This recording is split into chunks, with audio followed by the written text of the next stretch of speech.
Hello विद्यार्थी मित्रों, ધોરણ 11 કોમર્સ ગુજરાતી માધ્યમ મોરલ ક્લાસીસના તમામ વિદ્યાર્થીઓનું અમે સ્વાગત કરીએ છીએ। વિદ્યાર્થીઓ, એક લાસ્ટ લેક્ચરમાં આપણે એક નવું પહેલું ચેપ્ટર એકાઉન્ટનું શરૂ કરેલું છે, જેનું નામ છે હિસાબી પદ્ધતિ અને પારિભાષિક શબ્દો। જેમાં સૌથી પહેલા આપણે ટોટલ 30 થી 35 જેટલા પારિભાષિક શબ્દોનો અભ્યાસ કરવાનો છે, જે પૈકી પહેલા લેક્ચરની અંદર મેં તમને માત્ર 3 શબ્દો છે એ સમજાવેલા છે। ટેક્સ્ટ બુકની અંદર જે પારિભાષિક શબ્દોનો ક્રમ આપેલો છે એ ક્રમને આપણે અલગથી એટલે સમજવામાં તમને સરળતા રહે એ માટે મેં શબ્દોને ક્રમ છે અહીંયા બદલેલો છે। આજે આપણે જે શબ્દો સમજવાના છે એનું લિસ્ટ મેં બોર્ડ ઉપર આપેલું છે, જોઈ શકો છો તમે। જેમ કે આજનું કાર્ય ટેક્સ્ટ બુકમાં પેજ નંબર 16 ઉપર આપેલું છે। તો આજે આપણે જે શબ્દો સમજવાના છે એમાં સૌથી પહેલું શબ્દ છે ખરીદી, ત્યાર પછી વેચાણ, માલનો સ્ટોક, દેવાદારો, લેણદારો, લેણી હુંડી અને દેવી હુંડી। આ બધા શબ્દો એકબીજા સાથે કનેક્ટેડ છે, એટલે એકબીજા સાથે જોડાયેલા છે। એક શબ્દોની બીજા શબ્દો સાથે નામાની ભાષામાં જેમ કહી શકાય કે રિલેશન છે, તે એક જાતનો સંબંધ છે, એટલે કે ચોપડીનો ક્રમ છે એ ચેન્જ કરીને અલગ ક્રમ બનાવેલો છે, જેથી કરીને તમને સમજવામાં સરળતા રહે। તો સૌથી પહેલો શબ્દ આપણે સમજવાનો પ્રયત્ન કરશી, જેનું નામ છે ખરીદી। ચાલો તો હવે બરાબર બોર્ડ ઉપર ધ્યાન આપવા વિનંતી। ઓમ ક્રમ આપીએ તો તમને આના પહેલા 3 શબ્દો સમજાવેલા હતા, આપણે જો નંબર આપીશું તો આજથી 4 નંબર આપીશું।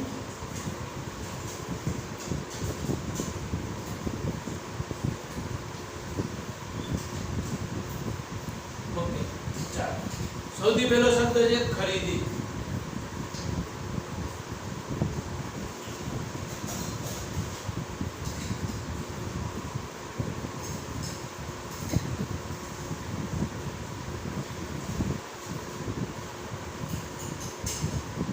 ટેવ પાડવાની છે અંગ્રેજીમાં શબ્દો શીખવાની। ચલો, ખરીદી એટલે અંગ્રેજીમાં શું કહીએ આપણે? પરચેસ। ખરીદી એટલે પરચેસ। સામાન્ય અર્થમાં ખરીદીનો શબ્દ આપણે બધાને ખબર છે, પણ નામાની ભાષામાં ખરીદી શબ્દનો અર્થ જરા જુદો છે। સરળ ભાષામાં આપણે ખરીદી કોને કહીએ? કે જ્યારે પણ આપણે બજારમાં જઈએ છીએ અને આપણે જે જરૂરી વસ્તુઓ છે એ આપણે લાવતા હોઈએ છીએ। અમે સ્ટેશનરીની દુકાને ગયા, ટેક્સ્ટ બુક, લખવા માટેની નોટબુક્સ, બોલ પેન, સ્કેલ, પેન્સિલ લાવ્યા, તમે શું કહેશો?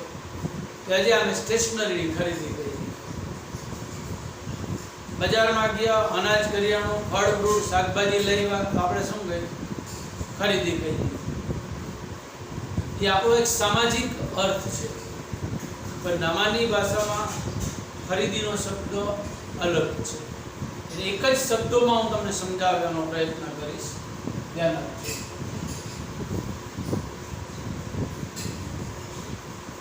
વેપારી, બીજી ભાષામાં કહીએ આપણે ધંધાનો માલિક। એ શબ્દ અલગ એટલા માટે લખ્યા, વેપારી એટલે વેપાર, એટલે ધંધાનો માલિક એટલે ધંધા જુદા જુદા પ્રકારના હોય। જેમ કે ઉદ્યોગ હોય તો એને વેપારી ના કહેવાય, એને ઉદ્યોગપતિ કહેવાય, બરાબર? એટલે આપણે શબ્દ મૂક્યો વેપારી, ધંધાનો માલિક, જે વસ્તુ લાવે અને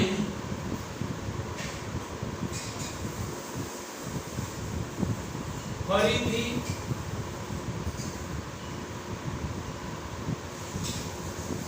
તેનું વેચાણ કરે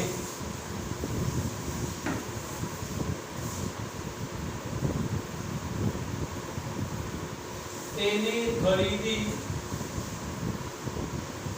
કહે છે. એક જ શબ્દમાં અર્થ સમજજો, એક જ શબ્દમાં. ફરીથી વેપારી અથવા તો દુકાનનો માલિક જે વસ્તુ લાવે અને ફરીથી તેનું વેચાણ કરે તેને ખરીદી કહેવાય. આપણે ઉદાહરણ લઈએ. બરાબર છે?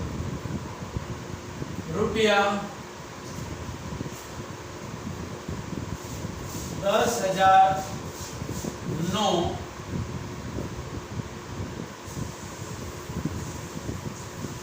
માલ સામાન લાવ્યા અને રૂપિયા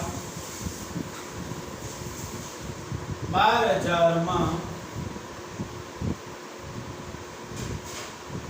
વેચાણ કર્યું. આ તમે જો બે વસ્તુ બને. પહેલું શું કર્યું? માલ સામાન લાવ્યા.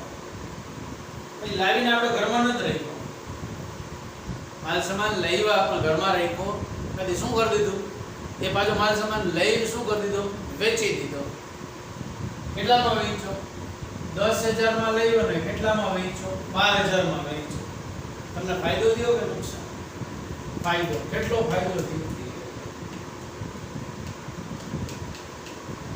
2,000. આ પ્રક્રિયાને આપણે શું કહેશે? ખરીદી કહેશે. ધ્યાન રાખજો. જે વસ્તુ લાવવામાં આવે અને વેચી દેવામાં આવે તો જ એને ખરીદી કહેવાય. ધંધામાં, એકાઉન્ટની ભાષામાં, નામાની ભાષામાં. બીજું,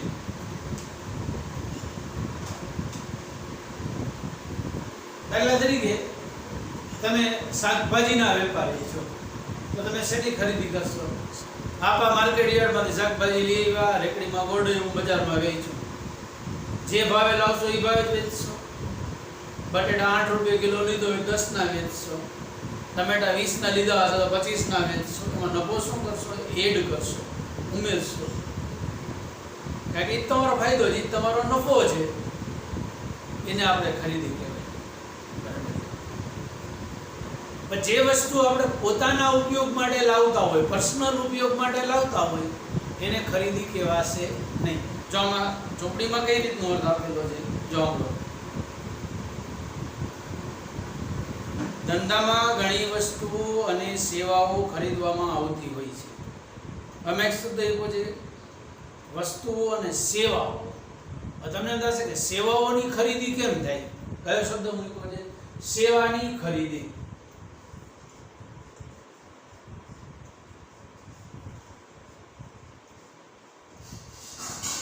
તમને એમ કે સેવાની જે ખરીદી હોય, સેવાને આપણે અંગ્રેજીમાં શું કહે છે?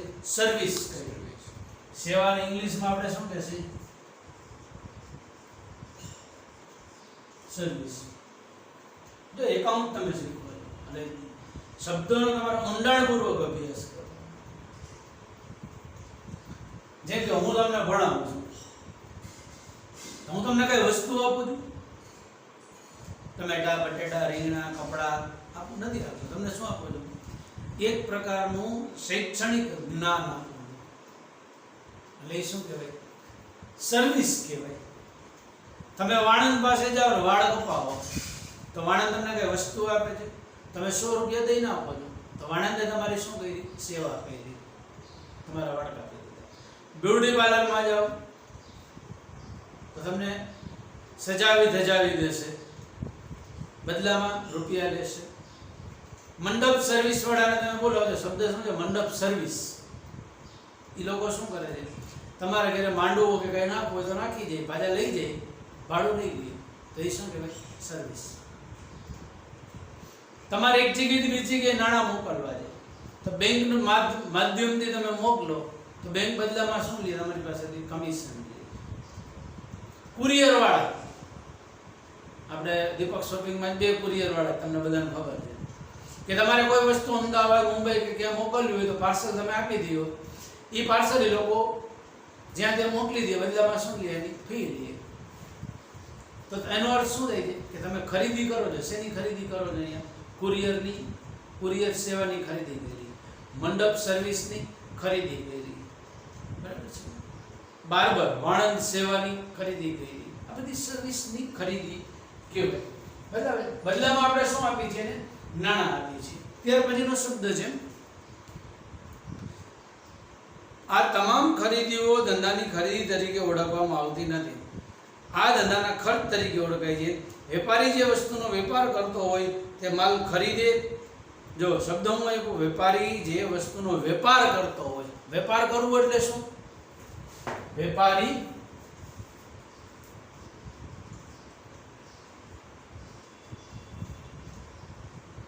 જે વસ્તુનો વેપાર કરતો હોય. કયો શબ્દ મૂક્યો અહીંયા? વેપાર. આ શબ્દ મેં તમને એક જ વાક્યમાં સમજાવ્યો છે. વેપારી જે વસ્તુનો વેપાર કરે. વેપાર કોને કહેવાય? કે તમે કોઈ પણ વસ્તુ બજારમાંથી ખરીદી કરો અને લાવો અને પાછી બીજાને આપો, એને શું કહેવાય? વેપાર કહેવાય. તમે 5 કિલો બટેટા ઘરમાં લઈ આવ્યા, વેચવા માટે નથી લીધા, એટલે એને ખરીદી ન કહેવાય. આપણા અર્થમાં કહેવાય, પણ નામાના અર્થમાં એને ખરીદી કહેવાય નહીં. તમે 4 જોડી કપડાં બજારમાંથી લઈ આવ્યા અને તમે પોતે પહેર્યા, તો એને આપણી ભાષામાં ખરીદી કહેવાય, પણ નામાની ભાષામાં ખરીદી કહેવાય નહીં. નામાની ભાષામાં ખરીદી કોને કહેવાય? કે જે વસ્તુ લાવો અને વેચો, લાવો વેચો, લાવો વેચો, એટલે એને કહેવાય વેપાર. જે લાવવા અને વેચવાની પ્રક્રિયા છે એને કહેવાય વેપાર, જેને ઇંગ્લિશમાં આપણે ટ્રેડિંગ કહીએ.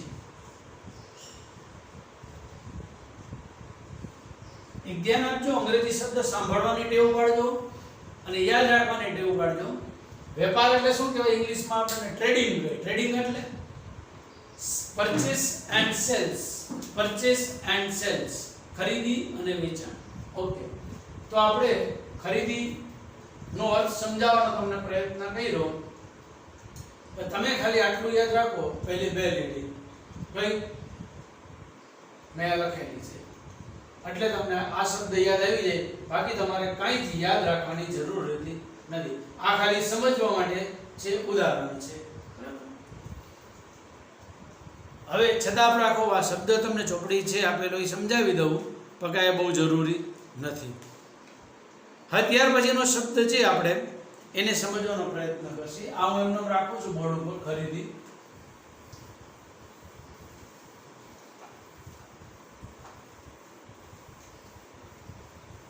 સોલ્ટમાં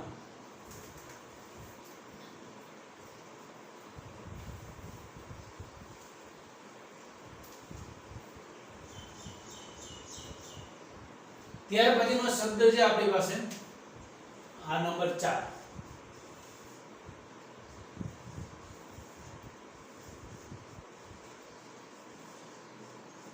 વેચાણ, જેને ઇંગ્લિશમાં કહીએ આપણે સેલ્સ. SELLS, cells. આપણે એનો અર્થ સમજીએ. વેપારીને ધંધામાંથી વિવિધ પ્રકારની આવકો મળતી હોય છે. આ તમામ આવકો વેચાણ તરીકે ધ્યાનમાં લેવાતી નથી. ધ્યાન આપજો. વેપારી જે વસ્તુનો વેપાર કરતો હોય તે માલનું વેચાણ કરે તેને હિસાબી પદ્ધતિમાં વેચાણ કહે છે. ટૂંકમાં આટલું, વેપારી જે ચીજ વસ્તુનો વેપાર કરતો હોય. શબ્દ શું મૂક્યો? વેપાર. ટૂંકમાં આપણે સમજી. વેચાણ એટલે શું? વેપારી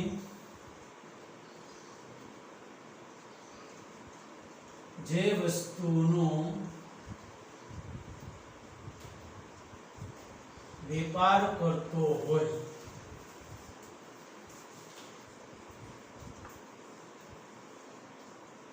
તેને વેચાણ કહે છે. આ સૌથી મહત્વનો શબ્દ કયો છે? વેપાર. કયો શબ્દ મહત્વનો છે? વેપાર. હમણાં તમને વેપારનો અર્થ સમજાવ્યો, યાદ છે કે ભૂલાઈ ગયું? વેપાર એટલે શું પેલા એ કીધું. ચાલો બોલો, વેપાર એટલે શું? વેપાર એટલે ખરીદી હોય વેચવાની. પેલા શું કરવાનું? વેપારનો મીનિંગ શું? ખરીદવાનું, એટલે પછી ધંધામાં લાવવાની, પછી શું કરવાની? વેચવાની. એને વેપાર કહેવાય. એટલે વેચાણ એટલે શું? વેપારી જે વસ્તુનો વેપાર કરતો હોય, વેપારમાં બે આવે, ખરીદી અને વેચાણ. તેને વેચાણ કહે છે. બરાબર? ધંધામાં આપણે ભાઈ ઘણી બધી વસ્તુ હોય, બરાબર છે. માની લો કે તમારે રેડીમેડ કપડાની દુકાન છે, તો રેડીમેડ કપડા તમે અમદાવાદ, મુંબઈ, સુરતથી લઈ આવ્યા, પછી શું કર્યા? વેચાણ. નફો મળ્યો તો એને વેચાણ કહેવાય. પણ તમારા દુકાનની અંદર એર કન્ડિશન છે, ફર્નિચર છે, કોમ્પ્યુટર છે, એ તમે વેચી નાખો તો એને વેપાર કહેવાય? વેચાણ કહેવાય? નો કહેવાય. ધ્યાન આપજો, એને વેચાણ કહેવાય નહીં. વેચાણ જે લાવવામાં આવે અને વેચવામાં આવે એને વેપાર. તમે જે વસ્તુનો વેપાર કરતા હો, તમે વેપારી છે ને, જો કપડાના વેપારી છો, એસી વેચવાના વેપારી નથી. હા, એર કન્ડિશનની દુકાન જ હોય, એની એસી વેચતો હોય તો એના માટે શું કહેવાય? વેપાર કહેવાય. બરાબર? ટૂંકમાં જે વસ્તુનો વેપાર કરતો હોય, તમને મોટા વિદ્યાર્થી, તમને ખબર છે કે બધાની પર્ટિક્યુલર દુકાન હોય. અનાજ કરિયાણાની દુકાન હોય, તમને બધું અનાજ કરિયાણું હોય, ત્યાં તમે જઈને એમ કે અમને ફ્રીજ આપો, તમને ફ્રીજ આપશે? કારણ કે ફ્રીજનો વેપારી નથી. તમે ડોક્ટર પાસે જાઓ તો ડોક્ટર તમને સર્વિસ આપે, ડોક્ટર તમને શું આપે છે? દવા આપે. ડોક્ટર પાસે તમે જઈને એમ કહો કે 5 કિલો બટેટા અને ટમેટા આપો, તમને ડોક્ટર આપવાનો બટેટા અને ટમેટા? કારણ કે બટેટા અને ટમેટા સબ્જીનો વેપારી નથી, એટલે એનો વેપાર કરતો. બરાબર? કોઈ ડાઉટ હોય તો ફોનથી તમે પૂછી શકશો મને, ગમે તે. બરાબર? પાંચમો શબ્દ કયો લીધો આપણે? વેચાણ. તમે જોયું કે ખરીદીનો વિરોધી શું છે? વેચાણ. ખરીદી એટલે ધંધામાં આવે, વેચાણ એટલે જાય. હવે આ બેયની હારે કયો શબ્દ આવે છે? આપણે એમ કે બે માણા છે. ખરીદી અને વેચાણ શું? બે માણા છે, પતિ પત્ની. પતિ પત્ની જ હવે એનું એક બાળક છે. બાળકનું નામ શું છે? માલનો સ્ટોક. હવે આપણે એને સમજીએ કે માલનો સ્ટોક એટલે શું. મેં ચોપડીનો ક્રમ વિદ્યાર્થીઓ એટલા માટે જ બદલેલો છે કે ચોપડીમાં જ તમને જે આપ્યું એના કરતાં અહીંયા વધુ મજા આવશે તમને. તો ચાલો અત્યાર પછી આપણે શબ્દ લખી નંબર 6.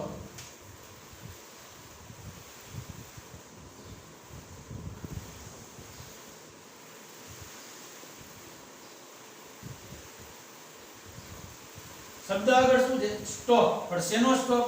માલનો સ્ટોક. હવે તમને એમ થશે કે માલ એટલે શું? બરાબર છે. માલને ઇંગ્લિશમાં આપણે શું કહીએ? ગુડ્સ કહીએ. ઇંગ્લિશમાં શું કહેવાય? ગુડ્સ. અને સ્ટોક તો અંગ્રેજી શબ્દ છે, બરાબર છે. Stock of goods. આપણે અંગ્રેજીમાં કેવું હોય તો શું કહેશે? Stock of goods. ફરીથી કહેવાય કે માલ, એટલે ઇંગ્લિશમાં શું કહેશે? ગુડ્સ. ગુડ્સ કોને કહેશો તમે? અથવા તો માલ કોને કહેશો? તો કે વેપારી જે ચીજ વસ્તુની વેપાર કરતો હોય. હવે તમને વેપારનો અર્થ સમજાઈ ગયો. અનાજ કરિયાણાનો શેનો વેપારી કરશે? ઘઉં, બાજરો, ચોખા, તેલના ડબ્બા, બરાબર છે. તો એના માટે શું થયું? માલ સમાન થયો. સાડીનો વેપારી શેની ખરીદી કરશે? સાડીઓ. એના માટે સાડી શું થઈ? માલનો માલ થયો. TV, fridge, LCD TV, LED TV, home થિયેટરનો વેપાર કરતો એના માટે બધો શું થયો? માલ થયો. હવે જ્યારે સૌથી પહેલા શું કરવામાં આવે? ખરીદી કરવામાં આવે. પછી શું કરવામાં આવે? વેચાણ. તો ખરીદી અને વેચાણની વચ્ચે જે વધે એને શું કહેવાય? માલનો સ્ટોક. ઉદાહરણ દ્વારા સમજીએ, બરાબર છે. તો માની લો કે ખરીદી છે એના 5 લાખ રૂપિયાની કરી.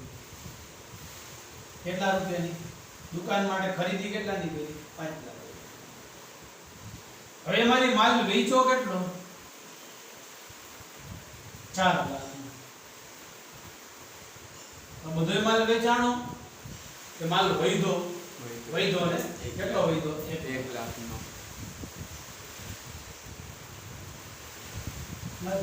તમે માની લો કે 500 સાડી લીધી, બરાબર છે? કેટલી સાડી લીધી? તમે સાડીના વેપારી હો, તો 500 સાડી કેટલામાં લીધી? 5 લાખમાં લીધી. હવે 500 માંથી તમે કેટલી સાડી વેચી છે? ખાલી 300 સાડી વેચી. રૂપિયાની દ્રષ્ટિએ કેટલી વેચી તમે? 4 લાખની, બરાબર છે?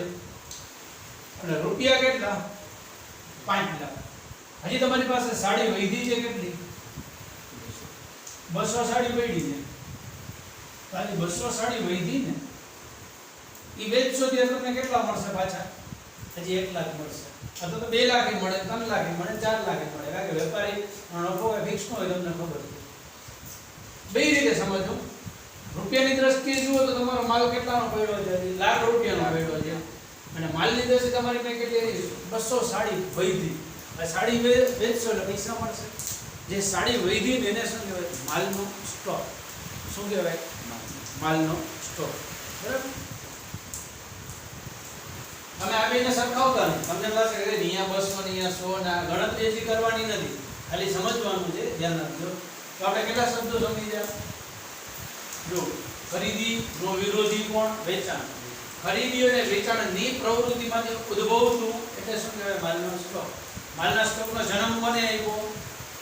ખરીદી અને વેચાણની પ્રક્રિયાને કારણે જે પરિણામ આવે છે એને શું કહીએ આપણે? માલનો સ્ટોક. હવે આનો એક આપણે ફોટો પાડી લઈશું, તમને સમજવામાં સહેલું પડે એટલા માટે. એક ફોટો પાડીને તમે સ્ટોક કરી દો.